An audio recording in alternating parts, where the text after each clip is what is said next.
Good evening, ladies and gentlemen. I am Sam Odeyemi. Welcome to another edition of Points in the Paint, brought to you by For Frequency's Sake. Don't know if you caught that. Again, I am Sam. Edition of Points in the Paint, brought to you by For Frequency's Sake (QC). And we talk all things NBA. Feel like it's been a while, and yeah, so you want to just get right to it. I have a little rundown here for tonight. I think the first thing I want to do is recap on some of the most recent trades. I believe after our last show, I talked about the OG Anunoby trade to the Knicks. Since then, and I might have covered this on the last show. It's been a while. Bear with me. Terry Rozier got moved from um, the Hornets. He pretty much went to Miami, and Miami sent back Kyle Lowry. Pretty much flipped. Lowry for Rozier. And then also the Hornets got the Hornets got a second 2027 first round pick from Miami. Okay. And then the other trade, more recent, was Houston um, acquiring Steven Adams from the Grizzlies, and then the Grizzlies acquiring Victor Oladipo and 3 second round draft picks from the Grizzlies.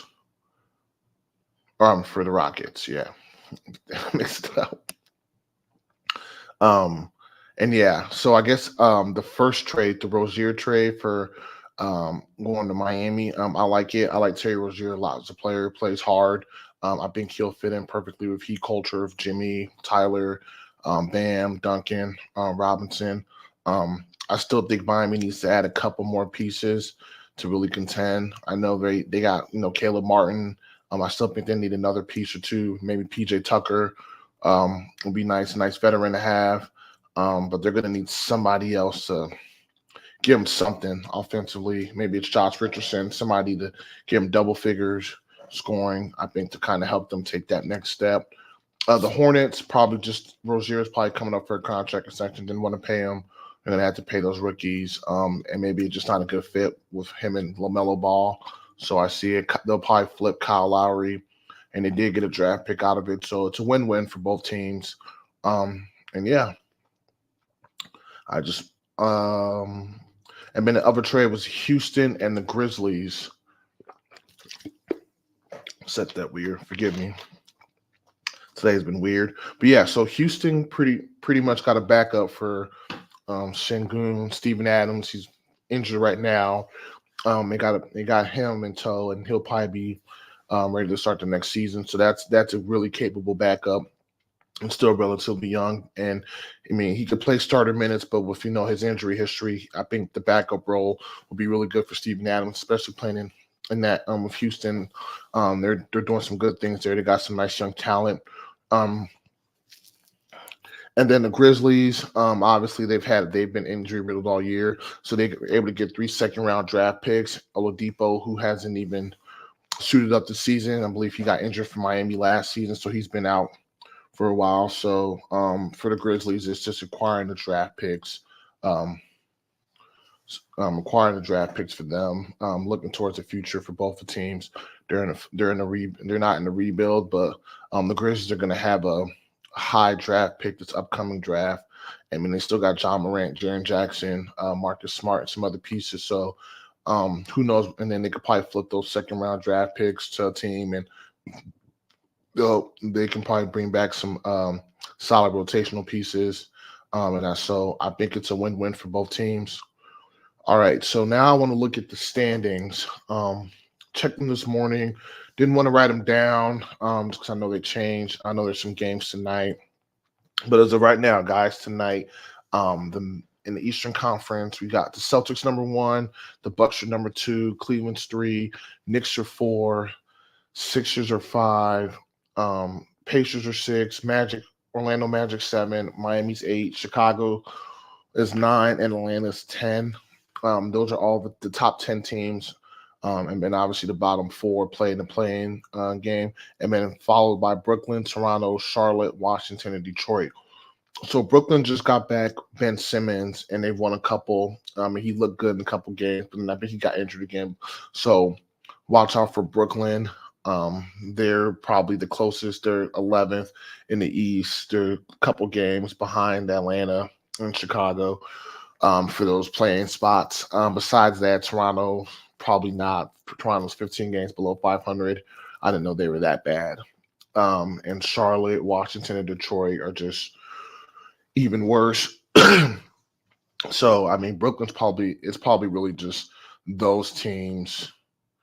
Um, those teams kind of just scrapping to not be the worst team.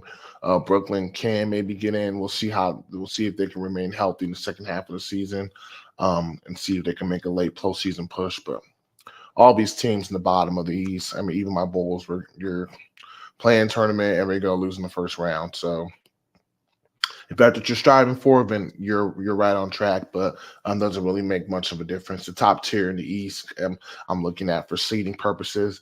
I think the Celtics probably want home field advantage throughout Milwaukee. And Milwaukee could use it too, but I think Milwaukee's second with 33-17, but I just don't trust their defense. So we'll see what happens in the playoffs. Cleveland's actually surprising me at number 3.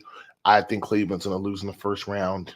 Unless depending on who they get, I could still see Cleveland being a high seed and just losing in the first round.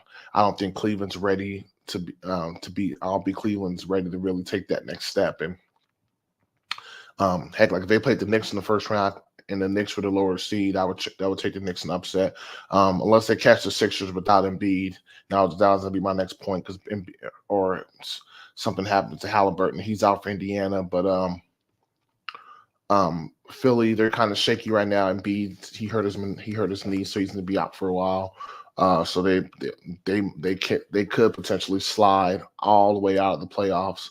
The Sixers, I don't know if they'll have enough to hold the fort down without Embiid for an extended period. Like he's going to be out for a couple months. So Philly's on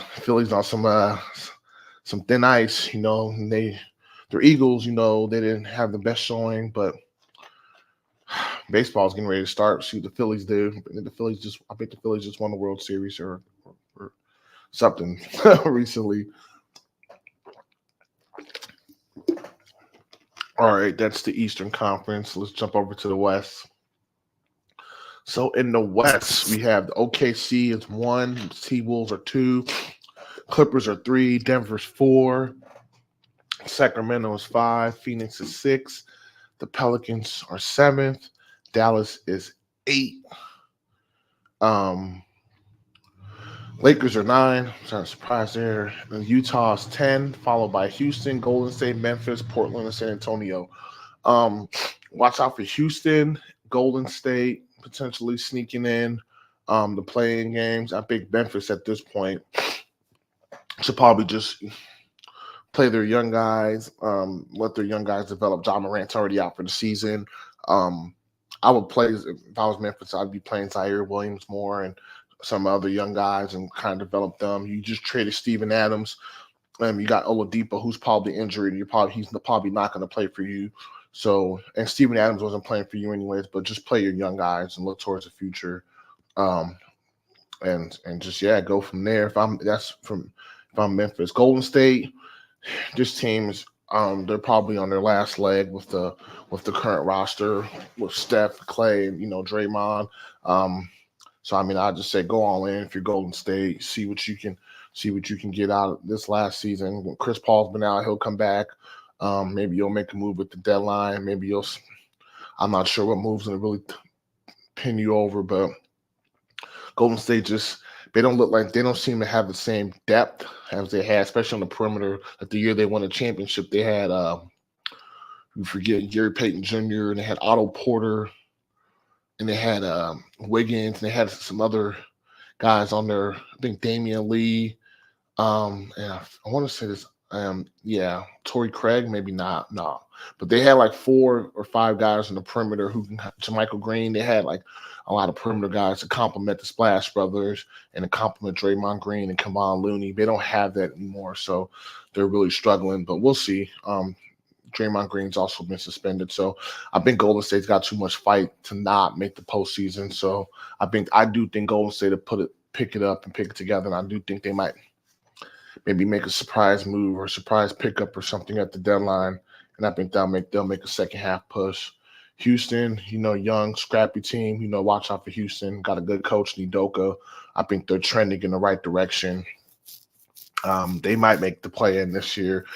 Um, and then because right now it's currently Pelicans are seventh, Dallas is eight, Lakers are nine, and Utah's 10. I could see Utah falling out of the playoff conversation because Utah was in the playoff conversation last year, and literally like the last few weeks they lost out to the Lakers if I'm not correct. If I'm correct. So I don't trust Utah. I'm not sure if Utah wants to rebuild or what they want to do. They're literally right at 500. I know Jordan Clarkson might be valuable trade bait, Lowry marketing. I'm not sure if they want to continue to use if they're going to continue to build around him or what's the deal. So I don't know what Utah. I don't know what Utah's their angle is. The Lakers obviously they're Lakers have been on the clock, on the clock. This is one of LeBron's last few years. And they're ninth. They've been full. I could say the Lakers are fool's gold. I always say that because they're just not. Their two best players, LeBron and AD. Respectfully, AD's been healthy this year, but your first best player, is 39-year-old LeBron, and you want him to carry you in the regular season, and then on a huge postseason run, that's just not going to happen. So whatever the Lakers do now, when they get to the playoffs, Bron's going to run out of gas. I'm saying it now.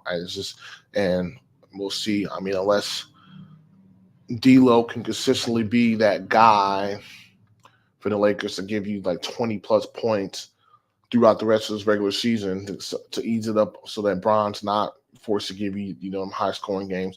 That's the only way I can see the Lakers even being a threat. Other guys have to step up so LeBron can kind of use the regular season. They can't load manage him, but if he's playing less minutes just because other guys are scoring more points, then I would count on them in the postseason. Maybe in the series, Bron can have enough. But other guys for the Lakers just have to show up. I don't know other way to put it. Dallas, Dallas had a better record, but they've dealt with injuries. Kyrie's been out of the lineup. We'll see what Dallas does, but I think you might want to look at kind of shuffling things up in Dallas. Maybe you might want to move some guys. Dwight Powell, Max Kleber, Tim Hardaway Jr. They've been there for a while, and you're not moving Luka, obviously. I think Luka and Kyrie is a good duo, and I like Derek Lively, but you might want to look to maybe get some different pieces around in Dallas. You got Grant Williams this year and Derrick Jones Jr. They're both good pieces, but some of those other guys that have been there for a while, you might maybe take a look at. Just look at everything. Let's just say that. Pelicans 7. I think they've dealt with injuries. I think CJ McCollum's been out for a while. Brandon Ingram, but they're still above 500. Phoenix just picked it up a bit, as has Sacramento. They're both Sacramento's a 5th seed. Phoenix is 6. Denver's 4. I think Denver's coasting, but man, it's crazy because the OKC Thunder and the Minnesota Timberwolves are 1 and 2 in the West, and that's to be expected. They have so much young talent. They're going to just win on young talent. That's fine. Or they'll coast through the regular season. But same thing with Orlando. But Orlando, who is 7th in the East, 27-23, they just need to learn how to close out games. But OKC and Minnesota, these young teams, just run you off the court every night. They can get up to for these games and stuff like that. That's fine. But the Clippers are third in the West. And I think the Clippers might be the dark horse to win it all, especially with, now Harden is meshed in and they have those 4, Harden, obviously, Westbrook, Paul George, Kawhi Leonard. These guys are, all, been known, can ISO and go strong and go and get their own buckets. That's what Westbrook's a walking triple double. He passes, and same thing. Harden's a natural point guard. But they've all still can go off for 40 plus points. All of them have, consistently, but they're playing team ball, which you love for these ISO guys. And I was watching some of their highlights, and guys are making extra pass, even like Reggie. I think his name's Reggie Tice. Daniel Tice. I said Reggie Tice. Daniel Tice and like Zubac and like Terrence Mann, the role players are making extra pass and they're just playing beautiful basketball. I tell my man, like, if the Clippers win, they deserve it. They got some guys on that team that deserve a ring. Westbrook deserves a ring. Paul George. I mean, they all the. I mean, those there's some dudes on the PJ Tucker got a ring, but some of those dudes on that team deserve a ring. And the way they're playing, I would love to see them in the playoffs. I think Denver would probably be their toughest assignment, and that would just be slowing down Jokic. But I think you got enough bodies with Plumlee, and you got Zubac, and you got Tice. You could throw like PG, and where you can throw a bunch of guys on Jokic, and I still think offensively you have a bunch of guys that can switch. And I'm just saying I would love to see a Denver Clippers playoff series this year, both teams fully healthy. I think that would be special. But I think, man, watch out for the Clippers at 3. You know, they're just sitting there. You know, in the first round, they draw Phoenix in the first round playoff series. The playoffs ended today. You know, everybody wants to see Devin Booker go up against Paul George. So I think that'd be, you know, the headlines, you know, that, and then obviously Kevin Durant, Bradley Beal. But watch out for the Clippers in the West. I think that's, you know, KC, they're young. They can make the playoffs as the 1 seed and then play a team like Dallas and not know how to close the series out and lose. Or OKC can play like the Lakers and the first and you're going against Savvy Braun and the Lakers could win that series. And so that I don't same thing with Minnesota. They might be better suited if they play like Pelicans or something. You know, but yeah, anything goes. That's what I'm saying. But I like the way the Clippers are playing now. If I had to bet some money, I'd bet some money on the Clippers winning the championship. And if you're going to gamble, please gamble responsibly. I just wanted to add that. All right. Kind of talked about this a little bit already. I'll come back to it. Injuries, only really too big from the Stars. Embiid, he hurt his knee versus Golden State. He's going to be out for a couple months. He just had a procedure. I believe 3, maybe miss the rest of the regular season. I think the knee issues is meniscus. Zach LaVine from the Bulls is out for the season. He had a surgery. He had surgery for his foot ankle. And he's going to be out for 3 to 4 months, pretty much out for the rest of the season. So there's that. You know, Zach LaVine was there's a lot of trade talk with him and the Bulls, and I still think he's going to get moved. I just think might just be an off season. Teams have a little look at everything. If you're Chicago, it's like, yeah, I guess then after next season, you have Lonzo Ball's expiring contract. I can't remember what DeMar's contract is at now. DeMar might get moved. Caruso might get moved. Those guys are still going to be linked up until the trade deadline, which is February 8th. But yeah, there's just wait for Zach to be fully healthy in off season and then trade him might be a blockbuster trade. And it'll kind of be interesting to see how these playoffs go. Some team realize that, man, we need some scoring. We need somebody on the perimeter. Like the Lakers, and man, if we had a perimeter guy, we could have went further. They might swing the fences. Or OKC, Sacramento's kind of been linked. The Pelicans could use he'd be a nice fit with Brandon Ingram and Zion, but I don't know if the salaries will work. And then you still got CJ there, but he's a little younger than CJ. But just me thinking out loud. Don't worry about it. Coaching change. After our last show, Milwaukee let go of Adrian Griffin on January 23rd. Crazy thing about that is Griffin was 30-13. He was second in the East at the time of the firing, but you've seen that happen before. I think the Cavaliers let rid of David Blatt, and hired Tyronn Lue midway through that season, and then they ended up winning the championship. So probably just fit. You know, his personality fit along with the team, and made him feel like he was the best person to be the coach. But it's a business at the end of the day. You know, you can get Benson get rid of you, tell you you're not a good fit. So you know how that goes. Milwaukee has since hired Doc Rivers. And so the crazy thing about that is Milwaukee's playing 3 coaches this season because they're still paying their coach last year, Budenholzer. Or yeah, because he was there last year. So they're paying 3 coaches. They're paying 3 people for one position. But you know how that goes. Again, the trade deadline is February 8th, which is Thursday. So we'll see. Who knows what moves are going to be made. I literally thought it was going to be Zach LaVine getting moved, and that injury happened. But it could still be somebody. And we'll see. We will see what happens. Let me just give you an update on some scores. And again, my Twitter or X is below. Feel free to tweet me if you want me to touch on anything NBA. If you anything you feel like you want me to talk about or I didn't talk about, please let me know. I'm all ears. It could be Marks0220 on the platform formerly known as Twitter or X. All right, Lakers are playing the Hornets. Lakers are up 83-66. Cavaliers are playing the Kings. Or royalty there.